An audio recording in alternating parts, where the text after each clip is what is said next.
My name's Paul Nuttall. I'm the Deputy Leader of UKIP. As you can guess from my accent, I'm from Liverpool. I was brought up in a place called Bootle, which is a suburb of the city. It's one of the poorest constituencies in the country. It's had a Labour MP since 1945. I believe Labour has abandoned many of the people who live in these kinds of communities. It takes the vote for granted, and in the words of the former British Prime Minister Gordon Brown, it thinks in many cases they're bigoted. In the days of Clement Attlee, Labour MPs understood working class people because they came from the mines, the factories and the docks. But not anymore. Most of these Labour MPs now wouldn't know a council house if it fell out the sky and landed on their head, and their policies reflect this. During their time in office, Labour allowed 3 million people to come to this country. This drove down wages and put a lot of working class people out of work altogether. Labour changed the face of working class communities. Labour leader Ed Miliband has also refused to support a referendum on our membership of the EU. Do you think we should have a referendum on our membership of the EU? Yes. Why? Definitely.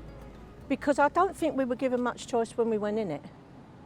And my mum would curdle in her grave now. She thought we was paying over £1 for a loaf of bread. The country's struggling as it is, aren't they? So really, I think, we should have a referendum and put it to the people and ask the people what they think.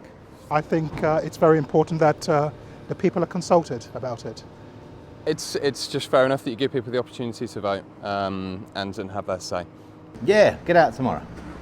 Why? Because there's too many immigrants over here taking all my work for a start. And I think we're just wasting all money. We're giving hundreds of millions to, say, Pakistan and this, that and the other. We need the money here. EU's now governing this country, and its laws and every bit about it. So I think this country has the right to say whether we should be in it or we shouldn't be in it. I can't get work in my own country now because they want to work 50 quid a day. Yeah. So you're being undercut? Undercut, yeah. You can't. If they want to play the level playing field, go for a quote on the job, fair enough, and they get it, they get it. I think it's just totally undemocratic. It's not what we signed up for. People should be given the vote. UKIP is now targeting working class communities, and we believe we have the policies which will work. We want to end mass immigration. We want to see zero tolerance on crime. We want education by ability and not wealth. And we want to see British jobs for British workers. UKIP wants to become the voice of the people that Labour has forgotten.